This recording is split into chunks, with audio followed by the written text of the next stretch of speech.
Fala aí, pessoal. Daniel Turbox na área de novo com mais um Turboxcast. Dessa vez a honra de receber um grande amigo e de verdade uma pessoa que eu admiro muito já há muitos anos. Eu conheço ele praticamente a minha carreira profissional inteira. Eu conheci ele quando eu tinha apenas 2 anos de turismo. Então, é um cara que eu já acompanho a trajetória dele e admiro muito. E é um prazer receber hoje aqui o Adriano Gomes. Obrigado, Daniel, obrigado pelo convite, obrigado aí à Turbox por esse projeto, que é um projeto que eu tenho acompanhado, muito interessante, e pelo privilégio, né, de participar do projeto. Nada como você contribuir, isso aí está na veia do professor, né? Você contribuir com um pouco com a sua experiência, um pouco do que você viveu, porque para se chegar a qualquer lugar, você tem que passar por um processo aí de tombos, de levantes, de falências, né, de derrotas para se chegar à vitória, né? A vida é uma vida sempre de muitas batalhas, né? E aí é legal compartilhar isso com vocês, compartilhar aí com todo mundo.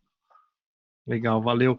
É muito, é muito importante saber, como você acabou de falar, é muito importante saber, para você saber o que fazer, você também tem que saber o que não fazer, né? E essa figura do professor, ele pode te mostrar também os dois lados, né? Porque muita gente só fala, faz isso, mas também não fala por que não fazer aquilo.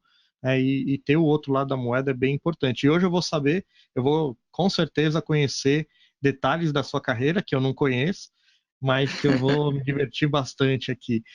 Cara, a gente se conheceu em 2003, quando eu entrei na TAM Viagens. Eu entrei no time do José Roberto Pérez Fernandes, É agora lá nos verdade. Estados Unidos. E você, nessa época, se eu não me engano, era do comercial, é isso? Isso, era do comercial. Eu era o gerente comercial da TAM Viagem naquela época, tinha acabado de chegar do Rio de Janeiro, onde iniciou, na verdade, a minha carreira de turismo. Né? Minha carreira de turismo iniciou em 1989. Então, praticamente, eu completo 31 anos de carreira no turismo. Eu tenho. E aí algumas pessoas falam, mas peraí, Adriano, eu vou fazer conta da sua idade, né? Porque você tem 47, você tem 31 anos de carreira, você começou com 16.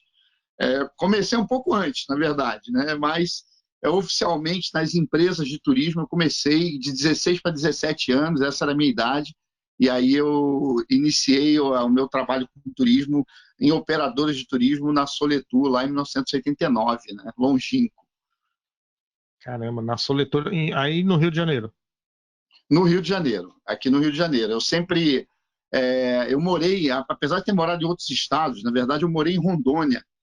E aí tem um fato interessante, né? Eu fui para Rondônia porque meu pai, a nossa família é uma família muito simples, muito pobre, né? A gente teve uma infância muito difícil, mas meu pai sempre muito trabalhador, éramos 4 irmãos, somos 4 irmãos, né? Meu pai sempre foi um cara muito trabalhador, sempre foi um cara muito dedicado à família. E assim, dentro da simplicidade, dentro do que ele podia fazer, ele buscava uma melhor situação para a família. Foi por isso que nos levou até Rondônia. A gente morava aqui no Rio de Janeiro, e aí a irmã dele chamou ele para ir para Rondônia, para tentar a vida no garimpo, e aí nós fomos viver uma aventura em Rondônia. E praticamente ali inicia não a minha carreira profissional, mas inicia o meu trabalho de carteira assinada. Porque o que acontecia? Como a nossa vida era muito difícil, eu já desde 10 anos de idade eu catava ferro velho para vender. Vocês teriam uma ideia de uma coisa inusitada, né? Quem vê aqui hoje acha que a gente não passa por isso, mas eu vendia ferro velho. E aí fui lá para Rondônia. Quando chegou em Rondônia, comecei a trabalhar. Trabalhei no comercial Terra Nova, que foi um desastre. Trabalhei 8 dias, eu tinha 14 anos, e trabalhei 8 dias como assistente, porque era uma loja de ferragem. Eu sempre fui, assim, eu sou desastrado como um elefante. Você imagina você botar um elefante numa loja de cristais, né? Ele vai quebrar tudo. E aí o que aconteceu comigo? Trabalhei 8 dias. Quando eu saí, fui demitido, evidentemente, eu tinha que pagar pelas coisas que eu quebrei na loja durante os 8 dias, né? E aí fui trabalhar na roça, trabalhava na roça com o pai, cortava cacau, isso tudo eu estou falando 14 anos, né? 13 anos e pouquinho. E o meu primeiro trabalho de carteira assinada foi como menor estagiário de serviços gerais do Banco do Brasil. Na verdade, era o prazo legal, eu tinha 13 anos e 9 meses. Então, vamos fazer conta de novo? 13 anos, eu tenho 32 anos de carteira assinada, significa que daqui a mais 3 anos, teoricamente, eu estaria aposentado, né? Então, foi isso. Esse foi o início da carreira profissional como carteira assinada. Caramba. E aí, então, aí depois vocês voltaram de Rondônia para o Rio de Janeiro, e aí pouco tempo depois você começou no turismo. E como você chegou na Soletur? Como é que foi esse início, assim? Você estava procurando trabalho em alguma área e caiu no turismo? Foi assim? Não, tem uma historinha interessante. Eu fiquei bastante tempo no Banco do Brasil, até mais ou menos os 16 anos, ou seja, de 13, eu fiquei 2 anos e pouquinho no Banco do Brasil. E, inclusive, por que a gente voltou de Rondônia? Porque a gente perdeu tudo que a gente tinha lá em Rondônia. Nós voltamos com a mão na frente e outra atrás, fomos morar num lugar muito simples. Eu costumo dizer que ali acendeu a luz vermelha. Eu digo para as pessoas hoje, poxa, eu ganho muito dinheiro com rato, que é o Mickey da Disney, né? Que Orlando é um dos principais destinos. Então, o rato é o cara que me dá dinheiro hoje, porque o turismo ele dá muito dinheiro. Um dos grandes produtos é efetivamente a Disney, né? Então, o rato pode simbolizar isso, mas ele simbolizou algo no início. Porque quando a gente veio de volta para o Rio de Janeiro, eu vim transferido, eu tive a bênção de Deus de ser transferido do Banco do Brasil de lá para a agência Vila Militar em Deodoro. E aí eu fui morar eu fui morar numa casa muito simples, que foi cedida pelo meu tio que nos abençoou muito, né? Ele cedeu uma casa para a gente morar, então era uma casa de poucos cômodos, eu dormia na cozinha. E aí, assim, uma das noites dormindo na cozinha, a gente morava perto de um valão, em um lugar que era uma comunidade chamada Cesarão, né? Lá em Santa Cruz, aqui no Rio de Janeiro. E aí, eu tenho assim, eu falo isso tranquilamente, que não tem nenhuma vergonha dessa origem, porque isso me levou até aqui, com muita honradez, né? Minha família sempre foi muito trabalhadora, minha mãe muito esforçada, meu pai também, e a gente nos levou até aqui, sempre nos obrigou a estudar, com todas as dificuldades do mundo, a gente estudava sempre, lá em Rondônia eu trabalhava, estudava, tinha assim...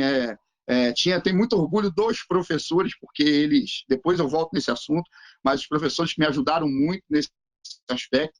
Então, eu estava na minha casinha lá, e aí acordo de madrugada com um rato. Eu durmo sem camisa e o rato estava assim em cima do meu peito. E, ao mesmo tempo que eu olhava para aquele rato e tentava balançar para que ele não me mordesse, né? Então, era um rato, não era o Mickey, né? Se fosse o Mickey, eu ia ficar feliz da vida, mas não era. Era um rato de verdade, grandão.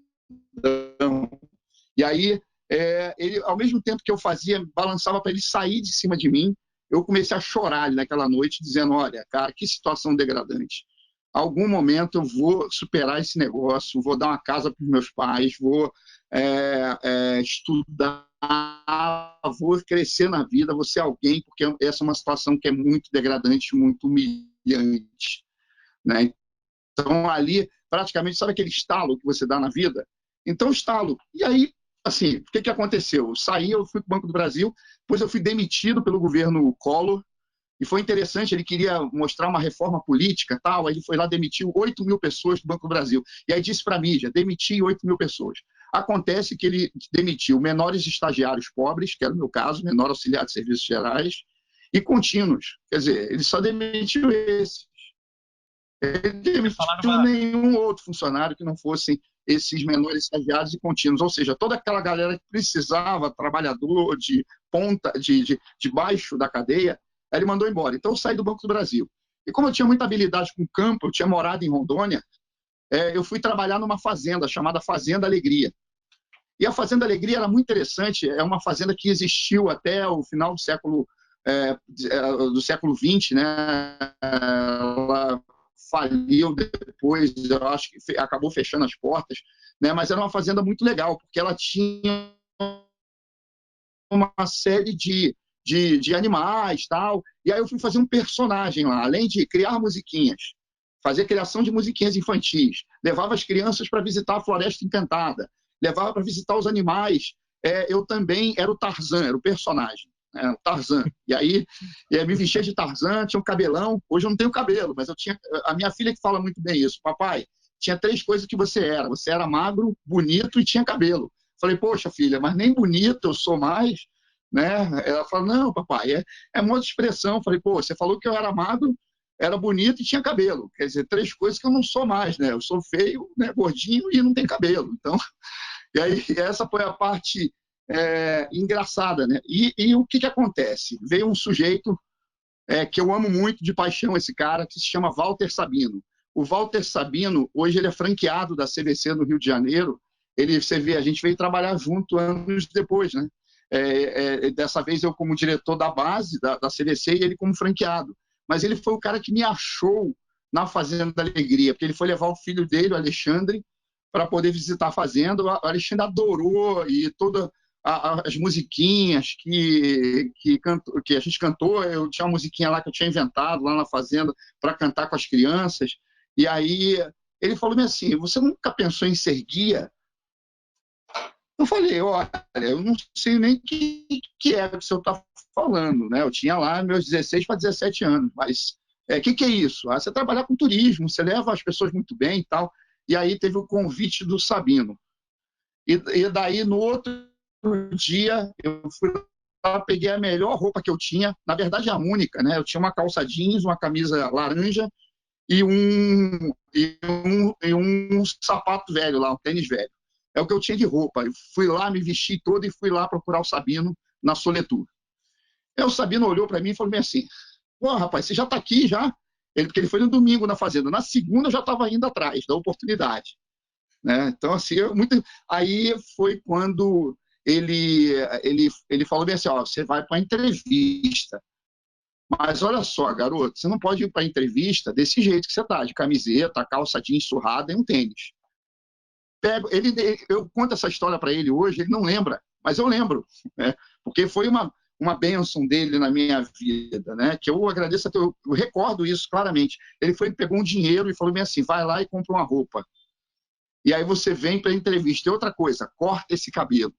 Então, o Sabino foi o responsável por eu não ter cabelo grande, ou perder os cabelos depois, até hoje, né? Então, eu nunca mais deixei o cabelo crescer. Eu tinha um cabelão até aqui e não deixei o cabelo crescer de jeito nenhum. Aí fui lá, comprei a roupa, voltei no outro dia, ele não me conheceu, ele passou por mim umas 3 vezes, não me conheceu, porque eu estava de cabelo cortado, calça social. Eu cheguei para a moça e falei, moça, eu preciso aqui de uma calça, de uma camisa, numa loja, dessas eu não me lembro o nome da loja, mas foi uma loja. Aí, quantos dinheiro você tem? Eu tenho esse aqui. Ele falou, não dá para comprar tudo. Eu falei, moça, dá seu jeito. Aí ela foi lá, pegou uma calça que estava um pouquinho em promoção, tal, enfim, ela me vestiu. E aí eu fui lá, participei da entrevista, entrei. Então, resumindo essa parte, passei 4 anos como guia, fui guia nacional, fui guia internacional, viajei para muitos lugares, fui um excelente guia e começou minha carreira de turismo. Depois fui assistente de operações, supervisor de operações, gerente de produto aéreo, gerente geral de planejamento.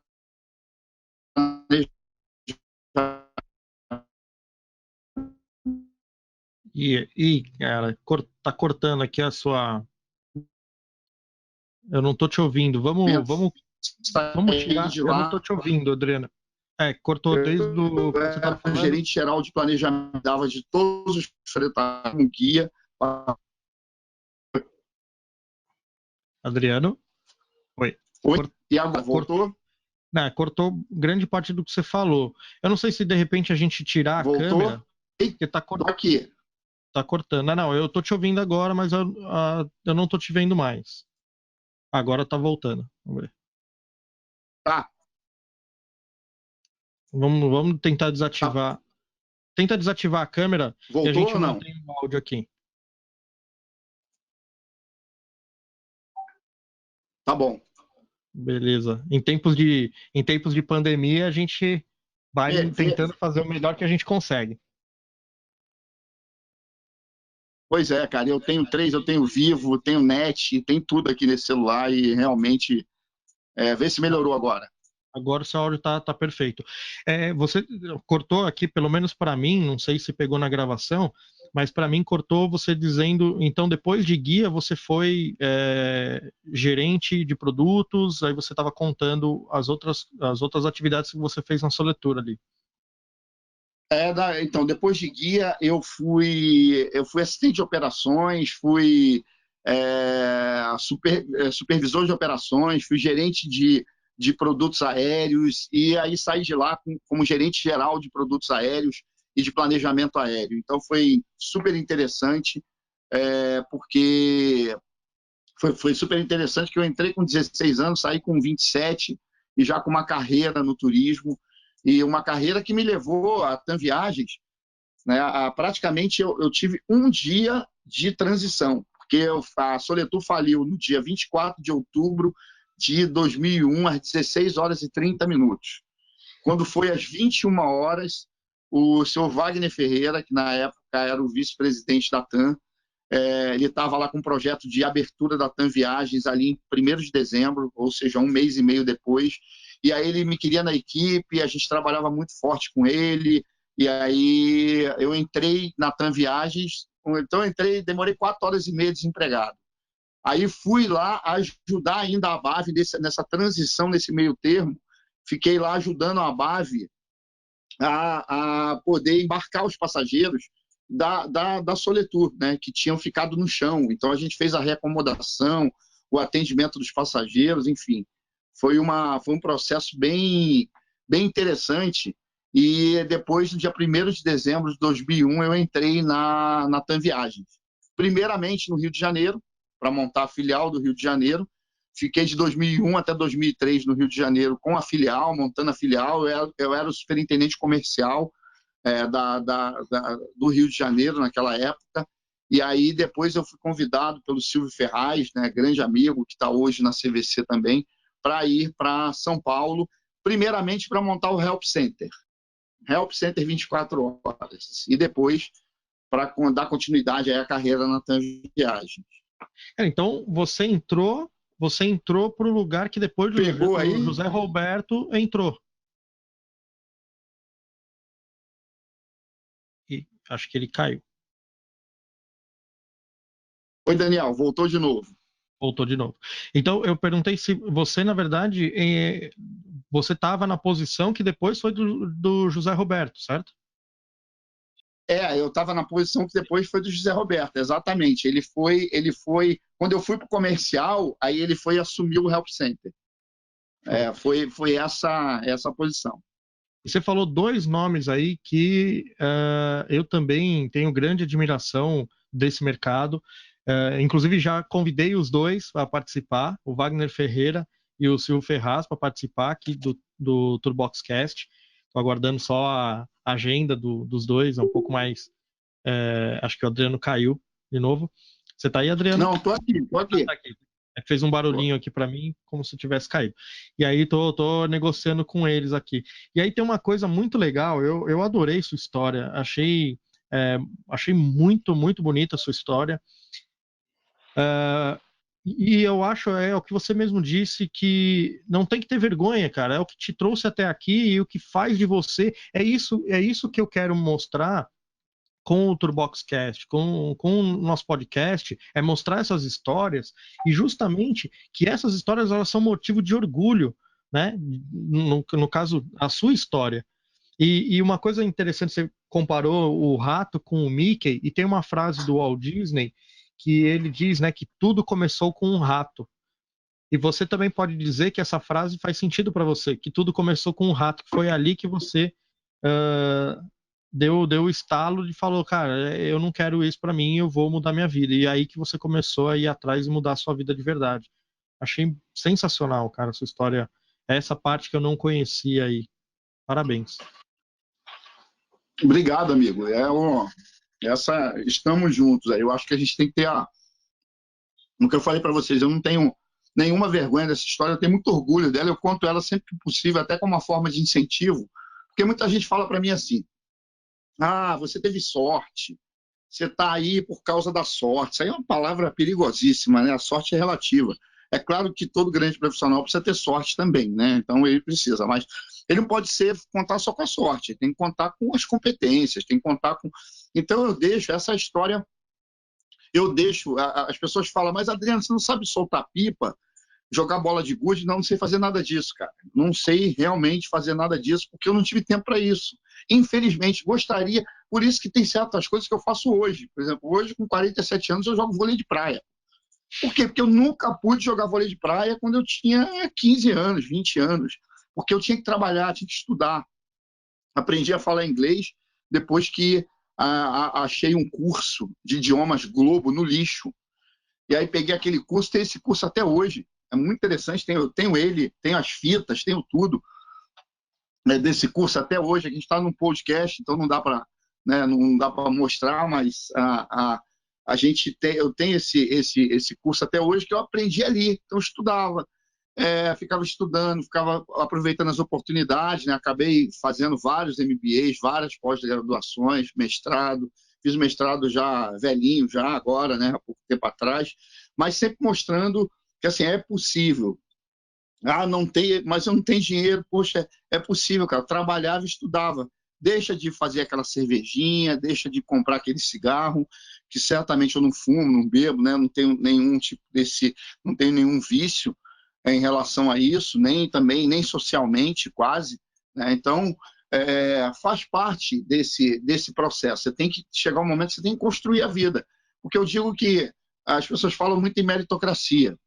Uhum. Mas a meritocracia é uma corrida em que quem tem mais dinheiro ou quem tem mais poder já larga 20 metros na frente. Sabe aquela corrida de 100 metros que o cara está 20 metros na sua frente e você está lá? Então, se a gente também não correr ou se preparar, tá tudo bem, pô. O cara tá 20, eu falo sempre isso para os meus alunos. Falo, ó, o cara tá 20 metros na frente, mas eu sou o Usain Bolt. Então ele pode correr 20 metros na frente, que eu vou deixar ele partir na frente e aí eu vou passar ele.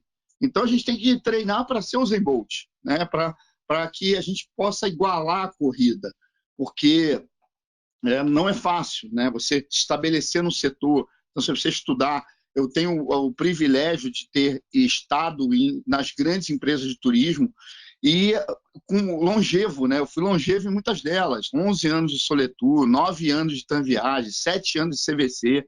Aí eu fiz algumas transições, passei um ano na Marsans. Infelizmente, não fiquei mais, porque a empresa faliu no meio do caminho. Depois passei um ano na Trend, mas era um trabalho de consultoria, foi um ano também importante, significativo. E passei um ano e meio na Nascimento, que era uma empresa incrível, né? Infelizmente também fechou, mas era uma empresa que era de muito, muito sucesso, com pessoas muito importantes ali, né? Eu tive o privilégio de trabalhar com alguns caras que são sensacionais.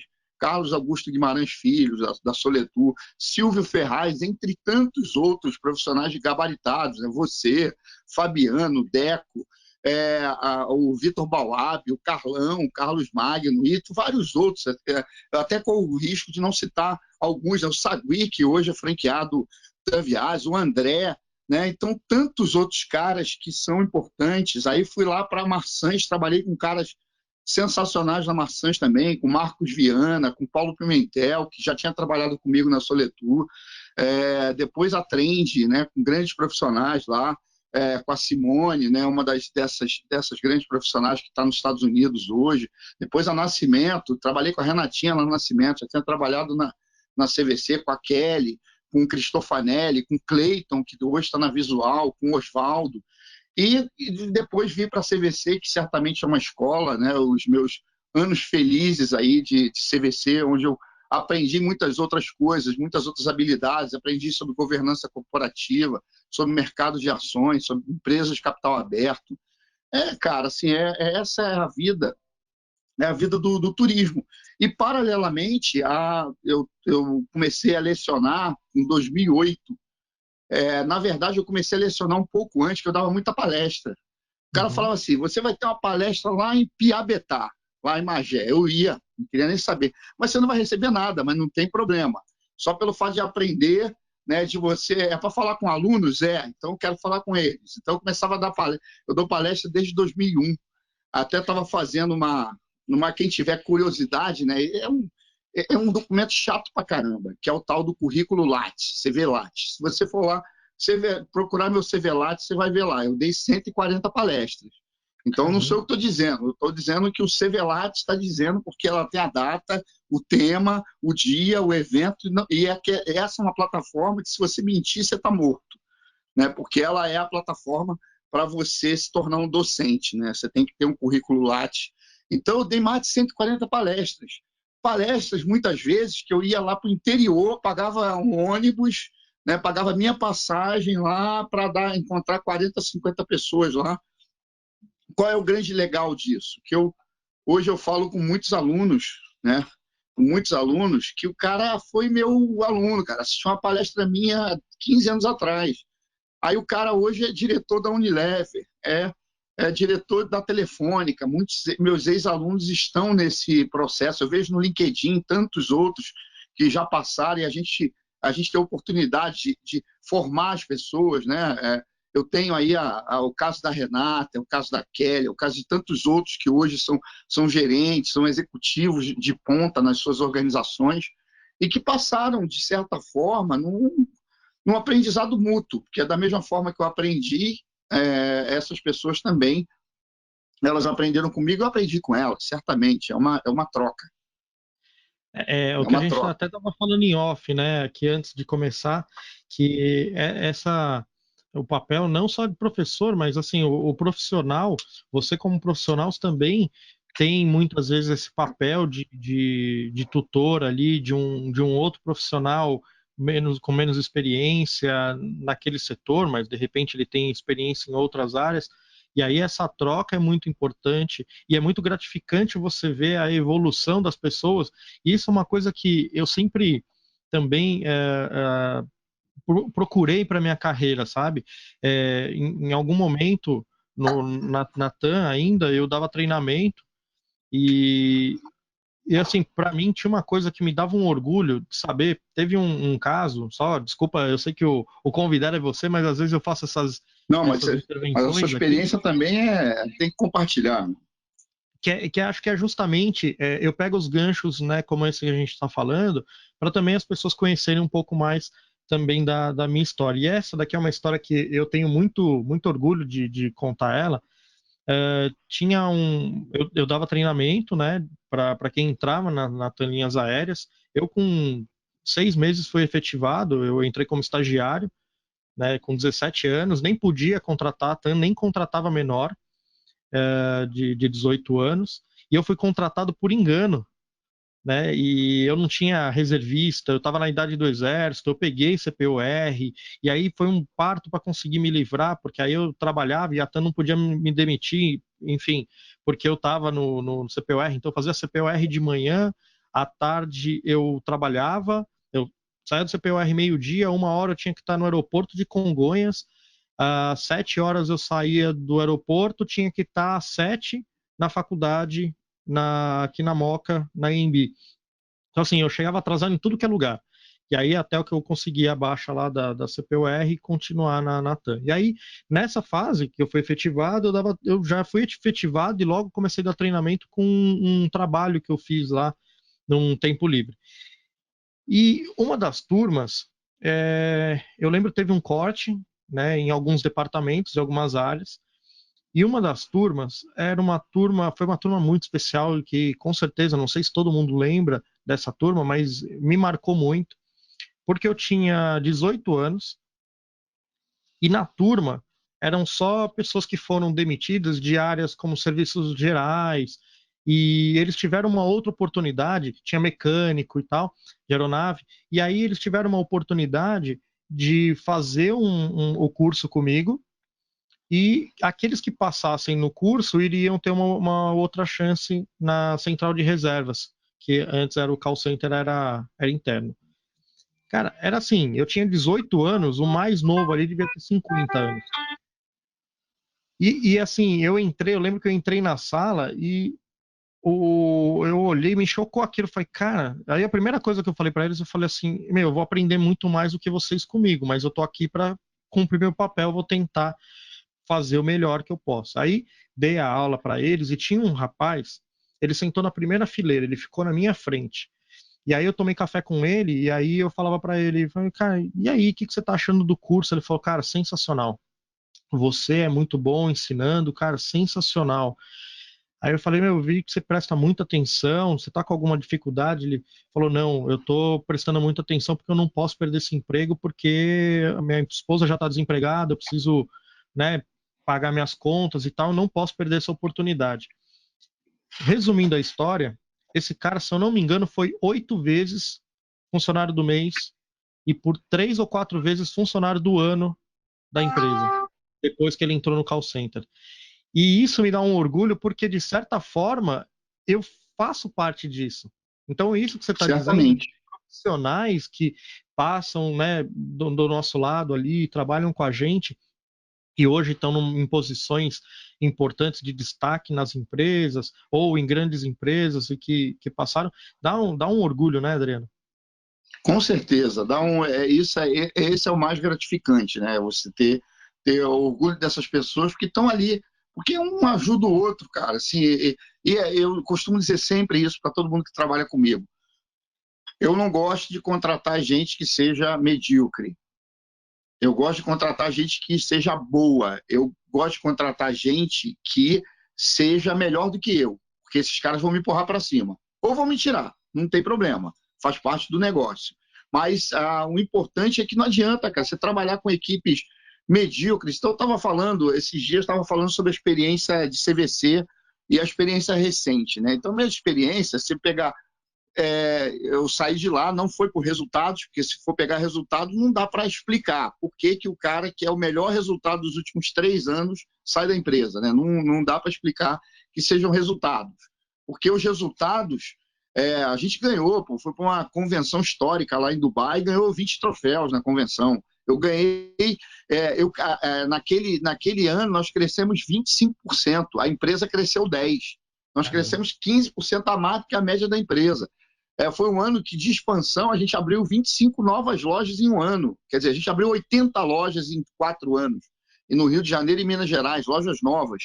Uma expansão de mercado muito grande. Por quê? Porque tinha equipe, tinha gente fera, tinha gerente fera, tinha pessoal de TI fera, pessoal de marketing fera, né? Pessoal de tudo quanto é jeito muito fera. Então, quando você tem equipe boa, você faz resultados. Né? A outra coisa que eu costumo dizer, eu falo bem assim, pessoal, o negócio é olhar o empírico, né? Contra fatos não há argumentos. Então, meus números são esses. Em termos de remuneração variável, que é aquela remuneração por premiação, eu tirei quase nota máxima em todos os anos que eu estive na CVC. 7 anos, tirando 2,5, 2. Até quando assim, a empresa tirou 1,8, eu tirei 2,1. Quer dizer, sempre com resultados acima dos resultados da empresa e ganhando os melhores bônus da empresa durante todos esses anos. Mas por quê? Porque sempre tive equipe que era a equipe que dava o sangue, que vai lá, que faz as coisas acontecerem. E assim em qualquer lugar. Então, por que que, graças a Deus, eu me considero uma trajetória de muito sucesso em todas as empresas que eu passei até hoje? Por quê? Porque tinha ao meu lado gente que era competente, né? Gente que e sempre falava para as pessoas, galera, tem que estudar, galera, tem que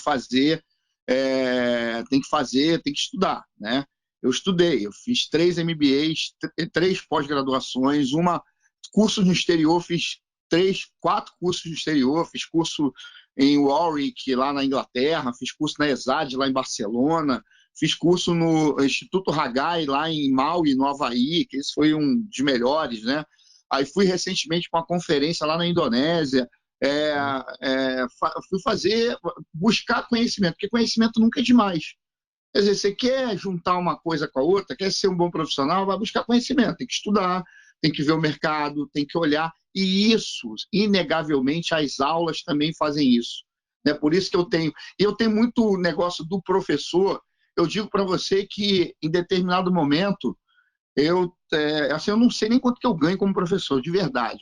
Hoje eu estou com 6 turmas ao mesmo tempo, aí dando aula nas pós-graduações da Estácio. Eu não sei quanto eu ganho, porque cai lá. Então, nunca me preocupei com isso no sentido de transmitir conhecimento, porque eu considerei isso sempre como uma missão, como uma vocação de vida. Né? Eu tenho 2 vocações, a vocação pastoral, né? Eu sou um pastor batista, de uma igreja aqui do Rio de Janeiro, que é a igreja de Maraquipendi, mas também então tem essa vocação do lado do pastorado e a vocação da aula, da docência. Por quê? Porque lá no passado, quando eu tinha lá meus 14 anos, ainda em Rondônia, que eu trabalhava no Banco do Brasil, eu tive um professor chamado Carlos Evaldo, que ele praticamente me adotou. Em que sentido? Não tinha dinheiro para comprar o tênis, quichute. Eu usava um quichute e meu quichute chegou um momento que o fundo já estava aparecendo e tinha uns buracos. Então eu tinha que botar papelão dentro do quichute para poder pisar, porque senão entrava terra, entrava tudo. Eu morava num lugar que era uma cidade chamada Ariquemes, que era uma cidade que não tinha asfalto. Então eu morava em estrada de terra, assim. E outra coisa, eu não tinha dinheiro para os livros. Na verdade, era mimeografado. Eu pegava as coisas e o que esse cara fez?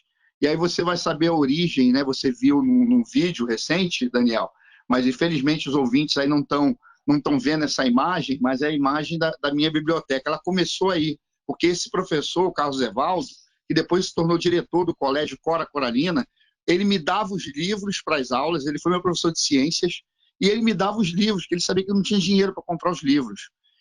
E todos os livros que ele me presenteou, quando eu vim de Rondônia para cá, para o Rio de Janeiro, eu tinha uma mochila de roupa, todas as minhas roupas cabiam numa mochila, mas eu vim com 2 sacos de estopas repleto de livros, devia ter uns 50 livros ali.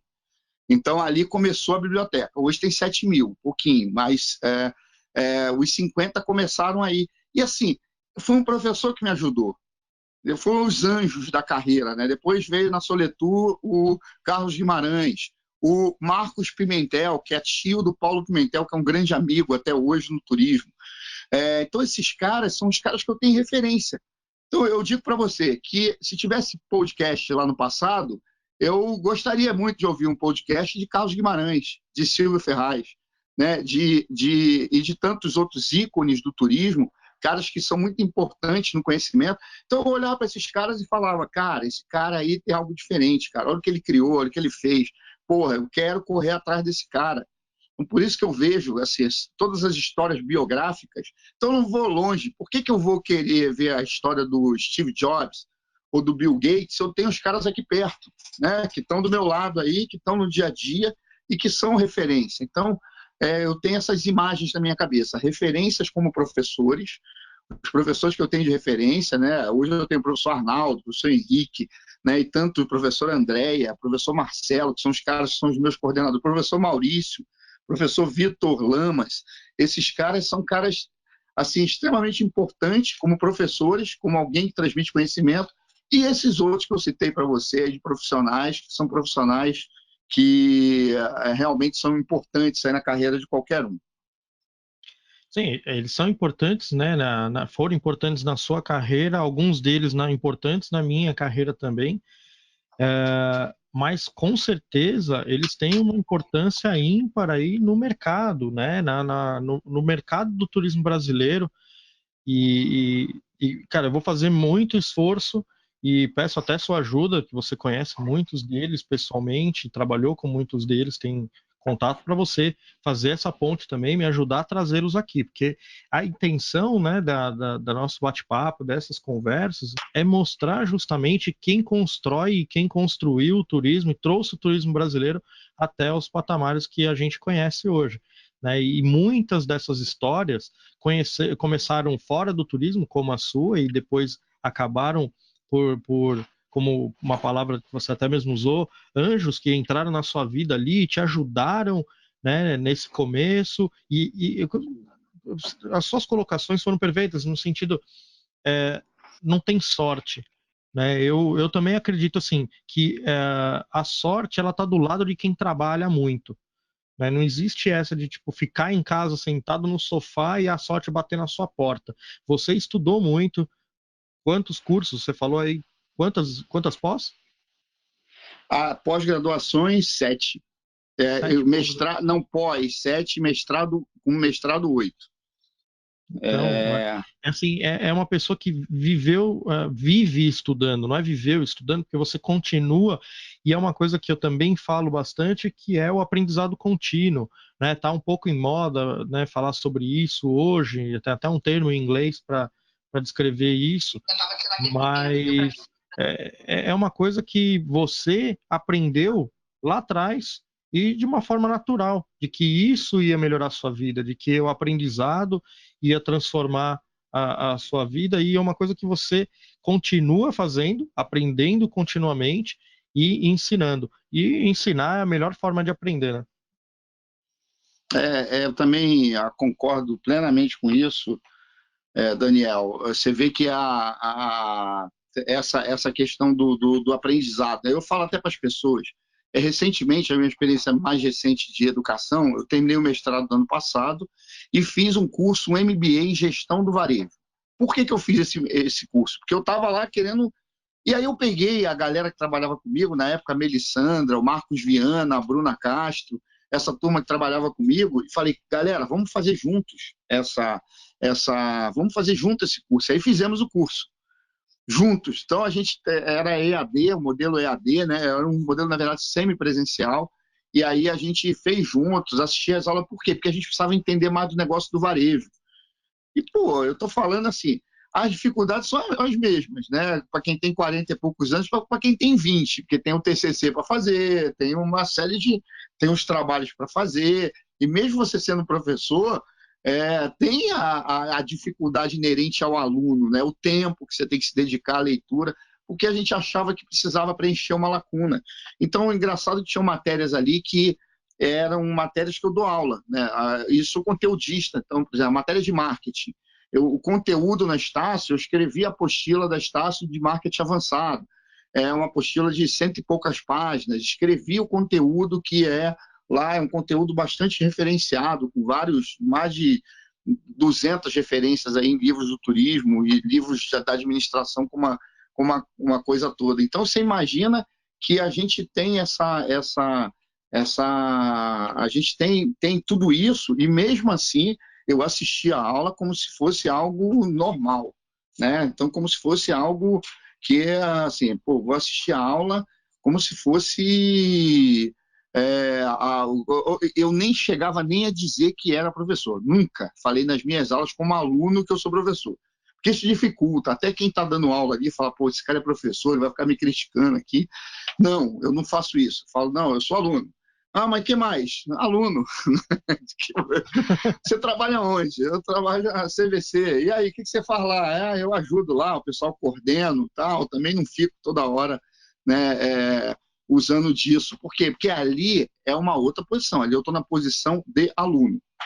E a gente tem que aprender sempre. Na pandemia foi um grande exemplo. Passei na pandemia, acho que eu fiz uns 15 cursos, até alguns bacanas, maneiros, outros inusitados. Eu fiz a conservação de acervos museológicos, foi um dos cursos que eu fiz. Me amarrei, porque na verdade eu queria um curso sobre conservação de livros. Mas como não tinha, eu falei, pô, é muito parecido você conservar um museu e conservar um livro. Né? Então, eu acabei fazendo esses cursos para o quê? Para trazer aprendizado, para realmente compartilhar. Né? Então, isso é algo que é importante. Conhecimento nunca é demais. A nossa cabeça ainda tem muita coisa para dar e hoje a gente precisa muito disso. Né? É, e uma das coisas aí que você está citando de, por exemplo, cursos que você fez que não tem a ver diretamente com o seu dia a dia profissional, né? Isso é muito interessante, porque de toda forma, e eu bato muito nessa tecla, sabe, Adriano? Eu bato muito nessa tecla para a galera falar assim: vocês estudam só aquilo que vocês sentem a dor, né? Então a dor está latente lá, eu tenho que aprender marketing digital. Aí o cara vai lá e faz 10 cursos de marketing digital. Só que tem outras coisas que fazem da sua empresa, são importantes para a sua empresa e vão complementar o seu background profissional ali. E que você muitas vezes tem que, cara, ir para fora um pouquinho daquilo lá que é o óbvio. Como você disse, eu queria um curso para saber como cuidar ali, né, dos seus livros. Pô, não tem. Então, vou fazer um outro curso. Mas isso daí agrega também no seu dia a dia profissional, agrega no Adriano como pessoa, Adriano como profissional. Eu acho muito importante você sempre olhar um pouco para fora do mercado, um pouco para fora do que você vive no seu dia a dia e fazer coisas diferentes. Assim, eu já fiz também cursos super inusitados, pilotar drone, por exemplo. Ah, não tem nada a ver com o meu negócio. Mas, cara, eu acho sensacional, eu adoro fotografia. E aí eu comprei um drone, falei, puta, eu quero aprender a pilotar isso daqui. Ah, aí meus amigos, não, sai pilotando. Eu falei, não, cara, vou fazer um curso. Fui lá, fiz o curso, certifiquei, aí tem que fazer um negócio na ANAC, cadastro, caramba. Cara, é muito bacana você fazer isso daí, e assim, para mim, entendeu? Se eu vou usar um dia isso na minha empresa e tal, não importa, mas para mim acrescentou muito. Você não concorda com isso? Pô, certamente, porque você tem aquela questão do conhecimento tácito e o conhecimento explícito, né? Então, assim, essas coisas do conhecimento tácito, em coisas que são fora do seu dia a dia, fora do seu. Como eu te falei, eu citei uma delas, né? Fui aprender a jogar vôlei de praia com 44 anos, pô. E, cara, sou até razoável, né? Já ganhei acho que uns 10 torneios aí em equipes, né, mais ou menos. Aí eu tenho lá, tem aqui umas medalhinhas de vôlei de praia. Mas só aprender esse negócio, 44 anos, que não tem nada a ver com o meu. Já fiz curso de teatro lá no passado, já fiz curso como te falei, de conservação de museu, já fiz curso de biblioteconomia, né, para poder aprender um pouquinho mais sobre a ciência dos livros, de conservação e restauração de livros. Então, são coisas que eles te ajudam nesse outro conhecimento, né, que é o conhecimento explícito, e te ajudam também a transformar o conhecimento tácito em conhecimento explícito. Então, é importante você... na verdade, na gestão moderna e na academia moderna também são assim. Você pensa bem, hoje tem cursos de design thinking. O design thinking era tratado há 10 anos atrás como uma matéria marginal. E é hoje um dos grandes áreas do conhecimento que as pessoas estão tratando e estão falando de design thinking o tempo inteiro, né? Então, e outras coisas que a gente sabe que a gente já tem estudos muito fortemente desenvolvidos sobre um negócio chamado soft skills, né? Então, assim, os soft skills, que eles são diferentes do hard skill, né? Eles são a partir de conhecimento tácito, né? Os soft skills que a gente precisa desenvolver também. Então, a ciência já chegou ao ponto de dizer, olha, não adianta aprender só os hard skills. A gente precisa aprender também os soft skills, né? Sim. Então é isso que tem falado. E É tem isso até que a uma gente. coisa, desculpa. Sim, sim. Pode falar, pode falar. E tem até uma coisa que para mim funcionou muito bem, porque chegou um momento na minha vida que eu não estava mais conseguindo assimilar tão bem os conteúdos como você disse, de hard skills. Então eu estava fazendo cursos ali técnicos da minha área que eu já não estava assimilando tão bem mais. E aí, a partir do momento que eu comecei a intercalar os conhecimentos, né, de outras áreas com esses conhecimentos técnicos da minha área de atuação, eu percebi que eu comecei a aprender e muito mais rápido, né? Porque parece que você usa partes do cérebro diferente. Depois eu fui aprender sobre isso também. A gente usa partes do cérebro diferente para aprender tarefas ou conteúdos, temas diferentes. Então, essa questão, até eu citei do drone, por exemplo, eu tinha que trabalhar um pouco de coordenação motora, porque você controla o negócio, então é um controle físico. Então, como você foi fazer vôlei de praia, aprender vôlei de praia, então esse tipo de atividade que a gente aprende, ele também ajuda a gente a aprender aquilo que é importante e que é diretamente, tudo é importante, mas aquilo que é diretamente ligado à nossa área. É verdade, amigo. Eu acho que a gente tem a nossa área é uma área que ainda carece de muito conhecimento, né? É uma área que ainda carece de muito trabalho aí da nossa parte de fazer com que essa área seja uma área até mais respeitada, né? Então, assim, a gente vê muita gente aí, muitos caras chegando de fora e dizendo, falando assim da nossa área, agora vamos fazer algo diferente porque os caras de lá não sabem fazer. E aí quebram a cara, né? Vide as empresas, né? Todas as vezes que as grandes empresas de turismo tentaram trazer uns caras de fora para achar que ou falar assim, até mesmo tripudiar da nossa área, dizer assim, turismo é um negócio fácil. Qualquer um vai e faz o turismo, né? Então, a história ensina que não deu muito certo, né? Deu muito certo. Então, foi lá, chamou o cara de fora, fez um ano de cagada e aí agora tiveram que chamar outros caras lá de dentro, porque o turismo é uma ciência, é uma área de respeito no mundo inteiro. Qualquer lugar que você vá hoje, o turismo é respeitado, né, como área de conhecimento extremamente importante. E é isso, cara. Assim, a gente tem que ir junto, né? Tem muito espaço para crescer, tem muito espaço. Estamos passando talvez pela maior crise da história do turismo. Não há dúvida de que essa crise é a pior que nós já passamos em todos os tempos. Ela é só comparada à Segunda Guerra Mundial, em termos de comparação, porque Segunda Guerra Mundial o turismo também parou, né? Então, só que lá parou por força, né? Aqui não, aqui a gente está parando não por força, mas por doença, né? Que é uma das piores coisas do mundo, é pior do que a força. E me corrija se eu estiver errado, durante a Segunda Guerra Mundial também a Olimpíada foi suspensa, né? Foi. Então, Foi também. Ela só voltou, na verdade, muito tempo depois. Ela foi suspensa há anos, né? Foram várias edições suspensas.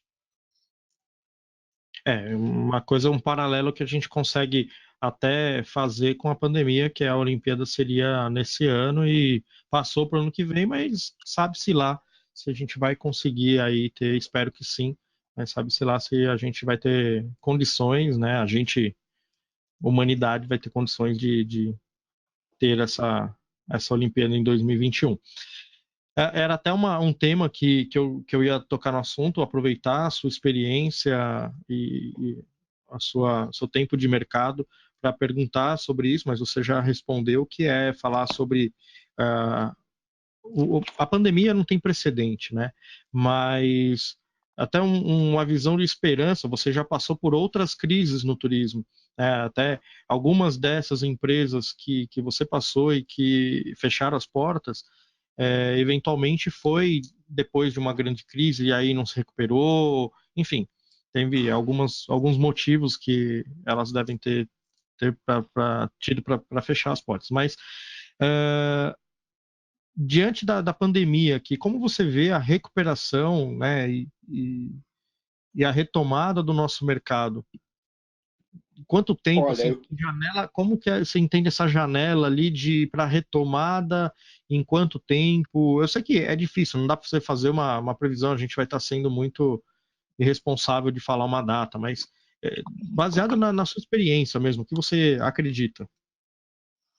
Olha, Daniel, eu acredito que o turismo também tem esse negócio, assim, ele é um setor de crise, é um setor que passa por dificuldades, mas ele é um setor que também se recupera muito mais rapidamente que outros setores. Então, isso é um paralelo bom, né, da gente ter. Então, ele é um setor de recuperação mais rápida do que outros, tá? Só que a gente não fala nada antes de 2021. Então, a curva de recuperação, eu digo para as pessoas, digo para os meus amigos, segura agora, não gasta, guarda o dinheiro, né? Passaremos por momentos difíceis. A gente vai passar por momentos difíceis por duas coisas, né? Primeiro, pela pandemia em si, porque isso já é um fato relevante em si. E segundo, que a gente não tem governo, né? Seja em qualquer esfera. Então, assim, a gente tem um problema governamental muito sério, cara. Não há transferência de renda para as famílias, né? A transferência de renda tem uma dificuldade muito grande, porque não chega, né? Você vê os auxílios emergenciais aí, e, cara, auxílio emergencial é uma coisa que é importantíssima para a economia, como é o Bolsa Família. Porque esse dinheiro, Adriano, o pessoal que recebe auxílio emergencial não viaja. Alguém já me falou isso. Eu falei, não viaja, cara, mas ele pega aquele dinheiro, ele compra pão na padaria, ele paga a gente, ele paga o mercado, ele paga a água, paga a luz, sabe por quê? Para permitir que o dono da padaria viaje, que o gerente do banco viaje, que o pastor da igreja viaje e que todo mundo viaje. Então, assim, ele não é ligado diretamente à nossa área. Talvez as pessoas não viajem conosco. Elas viajam também, tá? Mas não viajam conosco, né? Elas vão para a casa do parente lá em Cabo Frio. Elas vão, ou elas vão visitar os parentes do Nordeste para o Sul, do Sul para o Nordeste, do Sudeste para o Nordeste, elas fazem isso também. Isso também pode ser considerado, é considerado turismo, porque ele está fazendo esse deslocamento. Mas então esse não seja o core das pessoas que viajam. E não só o deslocamento, né? Mas ele também tá levando dinheiro para outras regiões. Ele vai consumir do restaurante local, ele vai consumir da padaria local. Se ele for visitar um parente, mesmo que seja um parente de outra cidade, ele está levando, também está movimentando a economia local, né? Então, eu também acredito que a injeção de benefícios por parte do governo, né, como o Bolsa Família ou o auxílio emergencial, ele é importantíssimo para a economia continuar girando, mesmo que a passos lentos, mas ela continuar girando, e importantíssimo para o nosso mercado, com toda a razão. E se a gente não tivesse, talvez, nesse barco sem rumo da política, a nossa recuperação poderia ser até melhor. Mas eu não tenho dúvida também que a própria sociedade, de uma forma ou de outra, ela vai forçar a barra como tem feito para que as coisas possam andar, né? E aí está o exemplo de um congresso que, seja bom ou seja ruim, ele tem trabalhado nesse sentido, né, de garantir que se tenha renda melhor, de garantir que tenha as coisas melhores. E nós, como sociedade civil, como executivos, empresários, a gente tem nosso poder de pressão, né? De estar lá com as entidades pressionando o governo, dizendo, olha, você precisa ajudar a gente, porque senão você não pode deixar nenhuma companhia aérea quebrar, porque você quebra a cadeia. Então, isso não é questão de, não, o governo está salvando as empresas. Sim, tem que salvar. Porque se ele não salvar as empresas, ele tem que salvar a parcela mais vulnerável da população e tem que salvar as empresas. Esse é o que todo mundo se beneficia, né? Então, é isso que tem que ser feito, não tem jeito. É o único caminho para a gente sair dessa situação. Não tem outro jeito de ser diferente, né? E o turismo é um grande gerador de empregos também, né? Que também coloca muito dinheiro na própria economia. Então, você gerar empregos e depois essas pessoas consumirem. Porque imagina, agora eu tenho um grupo no Facebook lá de empregos. Por dia, eu tenho de 30 a 50 solicitações de entrada no grupo, que começaram a acontecer depois de abril. Né? Então, isso é um sinal, é um termômetro muito ruim, e eu venho todo dia lá, eu vou, aceito e tal, e eu não tenho ainda vagas para colocar lá. Né? Inclusive, se você está ouvindo o podcast, você mesmo, Adriano, se tiver alguma vaga que queira divulgar, que queira compartilhar, eu tenho um portal só para isso, eu tenho um grupo no Facebook para ajudar essas pessoas. Eu tiro, inclusive, tem pessoas que entram no grupo lá para divulgar, para vender entrega de currículo para hotel. Cara, eu tiro essas pessoas, porque a ideia é ajudar, a gente tem que se ajudar nesse momento. Né? Então, se você está ouvindo, sabe de alguma vaga, sabe de alguma empresa que está contratando, pô, compartilha com a gente conseguir ajudar mais gente lá. Mas tá bem triste a situação, né, com relação ao emprego. Tá uma situação que as pessoas se aproveitam muito desse momento. Eu diria que, assim, tem duas situações, né? A situação das pessoas que estão perdendo o emprego, efetivamente não conseguem se recolocar. E eu diria para você, se eu tivesse que dar uma dica para quem tem algum dinheirinho guardado, espera um pouquinho e empreende. Também é um momento bom de empreender no turismo.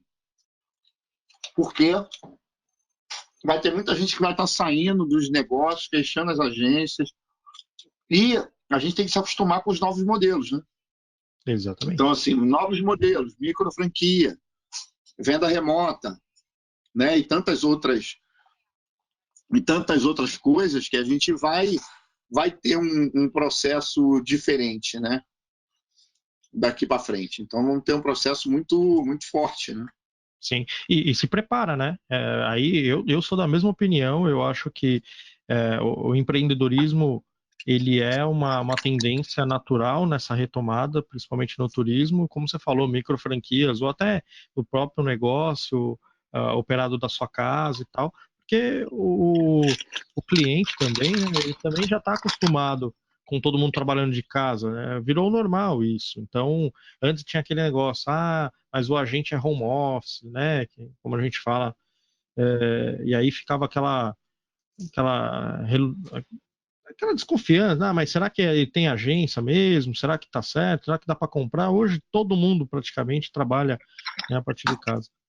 E vai ser uma tendência também aí o empreendedorismo. Claro que para isso tem que se preparar, porque ter uma empresa, além de empreendedor, você tem que ser empresário, né? Você tem que vai gerir o seu negócio ali, pagar conta, entender de lei, entender de tributos, enfim, são coisas, ossos do ofício, não é só o lado bom, né? É isso que a gente tem que fazer, não tem jeito, né? Cara, tá Então, terminando aqui o nosso tempo. Eu gostaria de pedir, vamos tentar que você ligue a câmera de novo para eu me despedir de você e para você também dar as duas sugestões para quem está vendo a gente no YouTube, né? Óbvio que quem está no Spotify não vai ver as duas sugestões, vai apenas ouvir, mas eu queria tentar aí que você mostrasse as capas dos livros que você vai sugerir e também eu poder me despedir de você. Tentar ligar aí. meu amigo, isso aí, bom bate-papo, obrigado mais uma vez, tá? Um abraço a todo mundo, e aí eu sei que depois você acaba editando aí, colocando as informações dos meus contatos, aí eu estou à disposição para quem quiser conversar, alguma dica, falar alguma coisa, estou aqui sempre à disposição, tá?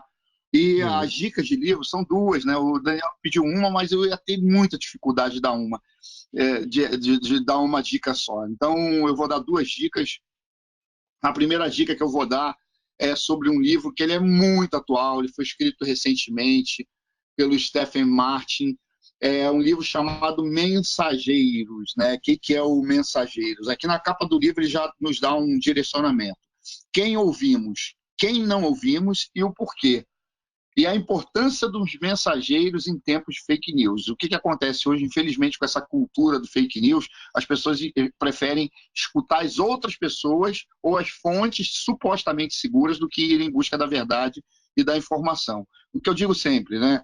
Tem que ir em busca da verdade. Alguém está te falando alguma coisa, vai saber se aquilo é verdade ou não, né? Então, é essa. E o livro Mensageiros, ele fala hoje da importância, né? E ele fala um pouquinho dessa questão da manipulação intensiva e ostensiva das pessoas através das mensagens falsas. E o outro, que também é um livro muito apropriado para esses tempos, são os dois que eu fiz aí uns videozinhos durante a pandemia, chamado Dicas de Leitura. Ele tem dicas de leitura 1 até o 10, com vários livros.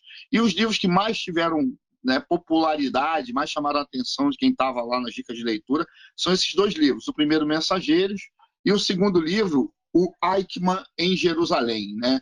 É um livro da Hannah Arendt, é uma filósofa de origem judaica, e ela fala muito sobre a questão da banalidade do mal, né? Como é que o Eichmann, que era um sujeito, um funcionário público de baixo calão, se torna um dos grandes arquitetos, né, dos campos de concentração e um dos grandes carrascos nazistas durante a Segunda Guerra.